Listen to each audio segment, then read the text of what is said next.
Hello mga kababayan ko sa Pilipinas, si Pastor Arnel here of Victory Church of God of Fredericksburg at maraming salamat po sa inyong patuloy na pagsubaybay sa ating one-year Bible reading for the year 2024 at ngayon po ay day 88 ng ating Bible reading at babasahin po natin ang last 4 chapters ng 1 Samuel. Ang babasahin po natin ay 1 Samuel chapter 28, 29, 30 at 31. Kung meron po kayong mga prayer request, iwanan nyo lamang po ang inyong prayer request sa comment section ng live streaming na ito. At halina po kayo at basahin po natin ang salita ng Diyos sa araw na ito. 1 Samuel chapter 28. Nang panahong iyon, inihahanda ng mga Filisteo ang kanilang hukbong sandatahan upang digmain ng Israel. Sinabi ni Aquis kay David, "Inaasahan kong ikaw at ang mga tauhan mo'y sasanib sa aking hukbo." Sumagot si David, "Maaasahan po ninyo. Ngayon ko ipapakita sa inyo kung ano ang magagawa ko." Sinabi ni Aquis, "Mabuti kung gayon, ikaw ang gagawin kong pansariling bantay ko sa habang buhay." Patay na noon si Samuel at ipinagluksa siya ng buong Israel. Siya'y inilibing sa Rama, sa kanyang sariling bayan. Noon ay pinalayas ni Saul ang mga sumasangguni sa espiritu ng mga namamatay na at ang mga manguhula. Ang mga Filisteo ay nagkampo sa Sunem at sina Saul naman ay sa Gilboa. Nanginig sa takot si Saul nang makita niya ang hukbo ng mga Filisteo. Nang sumangguni siya kay Yahweh, hindi sumagot si Yahweh kahit sa pamamagitan ng panaginip, ni sa pamamagitan man ng Urim o ng mga propeta. Dahil dito, iniutos niya sa kanyang mga tagapaglingkod na ihanap siya ng isang babaeng kumakausap sa mga espiritu ng namatay na upang siya'y tanungin. Sinabi naman sa kanya ng kanyang mga lingkod na mayroong ganoong babae sa Endor. Nagbalat kayo si Saul. Isinama ang dalawa niyang tagapaglingkod at sila'y lumakad. Gabi na dumating sila sa Endor. Sinabi niya sa babae, "Tingnan mo nga kung ano ang magiging kapalaran ko. Kausapin mo ang espiritu ng sinumang sasabihin ko sa iyo." Sinabi sa kanya ng babae, "Hindi mo ba alam na pinalaya si Saul sa Israel ang mga sumasangguni sa mga espiritu ng patay at ang mga manguhula? Bakit mo inilalagay sa panganib ang aking buhay?" Kaya't nangako si Saul sa pangalan ni Yahweh. Sinabi niya, "Saksi si Yahweh, ang Diyos na buhay. Hindi ka mapaparusahan dahil sa gagawin mong ito." Itinanong ng babae, "Kaninong espiritu ang gusto mong tawagin ko?" "Kay Samuel," sagot niya. Nang makita ng babae si Samuel, napasigaw ito. Sinabi niya kay Saul, "Bakit ninyo ako nilinlang? Kayo pala si Haring Saul." Sinabi ni Saul, "Huwag kang matakot. Ano ba ang nakita mo?" "Isang espiritu na lumilitaw mula sa lupa." Sagot ng babae. Itinanong ni Saul, "Ano ang hitsura?" "Isa siyang matandang lalaking nakabalabal," sagot ng babae. Natiyak ni Saul na si Samuel ang tinutukoy ng babae, kaya't siya'y nagpatira pa at nagbigay galang. Itinanong ni Samuel kay Saul, "Bakit mo ginagambala ang aking pamamahinga?" Sumagot siya, "May malaki akong suliranin. Sinasalakay kami ng mga Filisteo. Tinalikuran na ako ng Diyos at ayaw na niyang magpahayag sa akin maging sa mga propeta o sa mga panaginip. Ipinatawag nga kita upang itanong kung ano ang dapat kong gawin." Sinabi ni Samuel, "Bakit magtatanong ka pa sa akin gayong tinalikuran ka na ni Yahweh at siya'y kaaway mo na? Iyan ang katuparan ng ipinasasabi niya sa iyo. Inalis na sa iyo ang pagiging hari at ibinigay na kay David. Hindi mo sinunod ang kanyang utos na lipulin ang mga Amalekita, kaya ginawa niya ito sa iyo. Ikaw at ang buong Israel ay ibibigay ni Yahweh sa kamay ng mga Filisteo. Bukas, ikaw at ang iyong mga anak ay mamamatay rin sapagkat niloob ni Yahweh na mahulog kayo sa mga kamay ng mga Filisteo." Dahil sa matinding takot sa sinabi ni Samuel, biglang nabuwal si Saul sa lupa. Bukod dito, hinang-hina na siya dahil sa pagod at gutom sapagkat maghapot magdamag na siyang hindi kumakain. Nilapitan siya ng babae at nakita niyang takot na takot si Saul. Kaya sinabi niya, "Pinagbigyan ko po ang inyong kahilingan kahit alam kong nakataya ang aking buhay. Ngayon po, ako naman ang hihiling sa inyo.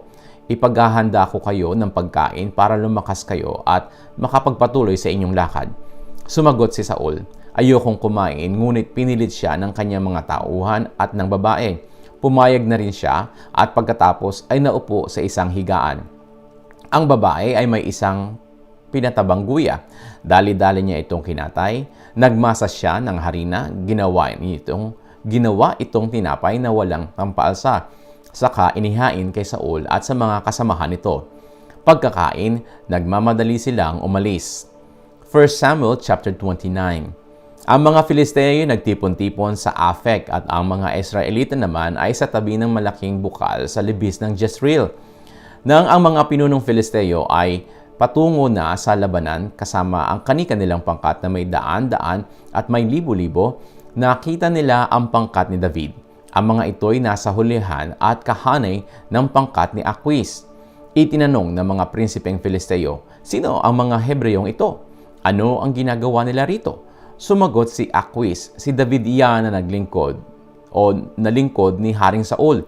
Siya ay mahigit ng 1 taon kasama ko.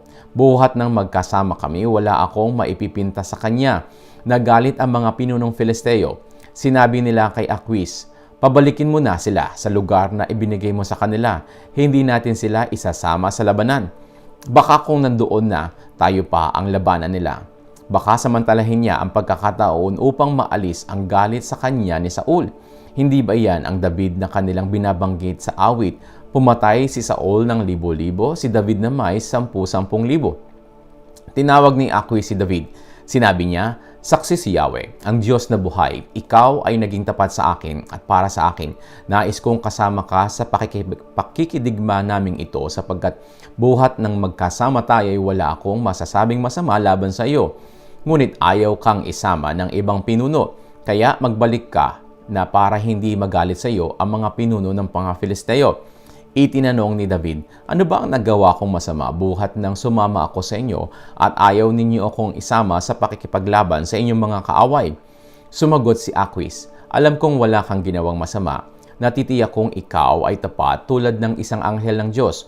Ngunit ayaw kang isama ng mga pinunong Filisteo. Kaya pagliwanag bukas ng umaga, isama mong lahat ang mga tauhan mo at bumalik na kayo sa lugar na ibinigay ko sa inyo. Huwag sasama ang loob mo. Wala akong masasabing anuman laban sa iyo." Kinabukasan na umaga, si David at ang mga tauhan nito ay nagbalik sa lupain ng mga Filisteo. Nagpatuloy naman ang mga Filisteo sa pagsugod sa Jezreel. 1 Samuel chapter 30. Ikatlong araw na nang sina David ay makabalik ng Ziklag. Samantalang wala sila, lumusob ang mga Amalekita at sinunog ang buong bayan. Wala silang pinatay isa man, ngunit binihag nila ang mga babae, matanda't bata. Nang dumating nga sina David, sunog na ang buong bayan at wala ang kani-kanilang asawa at mga anak. Dahil dito, hindi nila mapigilan ang paghihinagpis. Nag-iyakan sila hanggang sa mapagod sa kaiiyak. Binihag din ang 2 asawa ni David na sina Ahinoam at Abigail. Balisang-balisa si David sapagkat pinag-uusapan ng kanyang mga tauhan na pagbabatuhin siya dahil sa sama ng loob sa pagkawala ng kanilang mga anak. Ngunit dumulog si David kay Yahweh na kanyang Diyos upang palakasin ang kanyang loob. Sinabi ni David kay Abiathar, "Dalhin mo rito ang ephod," at dinala naman ni Abiathar. Nagtanong si David kay Yahweh, "Hahabulin po ba namin ang mga tulisang iyon? Mahuhuli ko po kaya sila?" "Sige, habulin ninyo. Maaabutan ninyo sila at maililigtas ang kanilang mga bihag," sagot ni Yahweh. Hinabol nga ni David ang mga Amalekita. Kasama niya hanggang sa batis ng Besor ang 600 niyang tauhan. Ngunit pagdating doon, 400 na lang ang nagtuloy na sumama kay David. Nagpaiwan na ang 200 dahil sa matinding pagod. Sa daan, may nakita silang isang kabataang Ehipsyo. Dinala nila ito kay David at binigyan ng pagkain at inumin. Binigyan nila ito ng tinapay na igos at 2 kumpol ng pasas. Matapos kumain, namabalik ang kanyang lakas. 3 araw at 3 gabi pala siyang hindi kumakain ni umiinom. Tinanong siya ni David, "Sino ang Panginoon mo at taga saan ka?"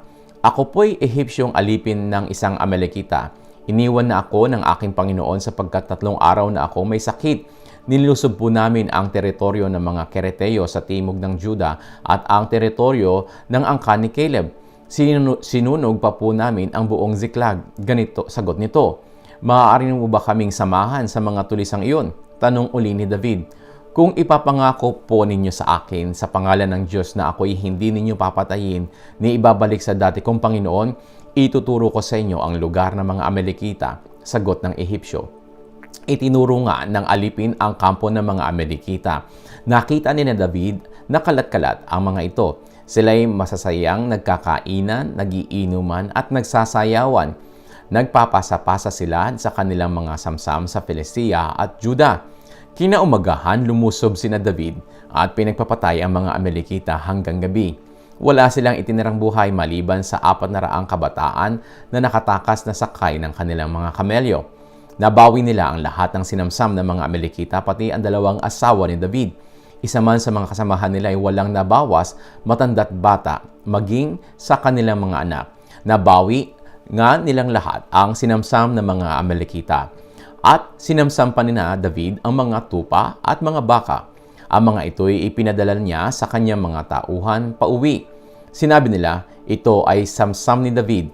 Nang makabalik sina David sa batis ng Besor, sinalubong sila ng 200 tauhan niya na hindi nakasama dahil sa matinding pagod at sila'y kinamusta niya. Sa mga nakasama ni David ay may mga makasarili at mararamot. Sinabi ng mga ito, huwag nating bigyan kahit ano yung hindi sumama sa atin. Ibigay na lang natin sa kanila ang kanilang asawa at mga anak at paalisin na natin sila. Ngunit sinabi ni David, hindi tama iyan, mga kapatid. Ang mga bagay na ito ay ipinagkaloob sa atin ni Yahweh. Iniligtas niya tayo at ibinigay niya sa ating mga kamay ang mga kaaway na lumusob sa atin. Kaya pare-pareho ang magiging bahagi ng lahat. Maging kasama sa paglusob o naiwan upang magbantay sa ating mga ari-arian. Mula noon, iyon ang naging patakaran ni David sa paghahati-hati ng mga samsam at ito'y sinunod ng buong Israel. Pagdating sa Ziklag, pinadalhan ni David ng bahagi ang mga kaibigan niya at ang mga pinuno ng bayan ng Juda. Ito ang bahagi ninyo sa mga nasamsam namin sa mga kaaway ni Yahweh, sabi niya. Pinadalhan din niya ang mga taga Bethel, Timog Ramat, Jathir, Aroer, Sifmoth, Estemoa at Rakal. Gayon din ang mga taga Jerahmeel at Sineo, pati ang nasa Horma, Borasan, Atak, Hebron at lahat ng lugar na narating ni David at ng kanyang mga tauhan. 1 Samuel chapter 31. Dinigma ng mga Filisteo ang mga Israelita, kaya't ang mga Israelita ay nagsitakas at marami sa kanila ang namatay sa bundok Gilboa. Si Saul at ang kanyang mga anak ay inabutan ng mga Filisteo. Pinatay ng mga Filisteo sina Jonathan, Abinadab at Melquisua, ang mga anak ni Saul.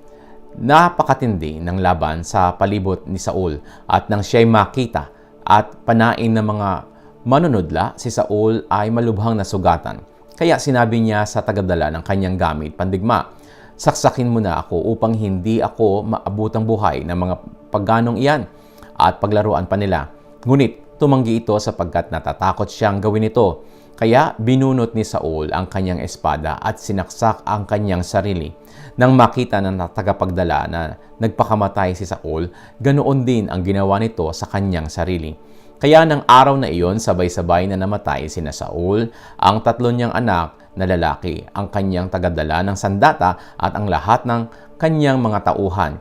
Nang makita ng mga Israelitang nasa kabila ng libis at ng ilog Jordan na tumakas na ang hukbo ng Israelita at nang mabalitaang napatay na sina Saul at ang 3 anak nito, nilisan nila ang kanilang mga bayan at tumakas na rin.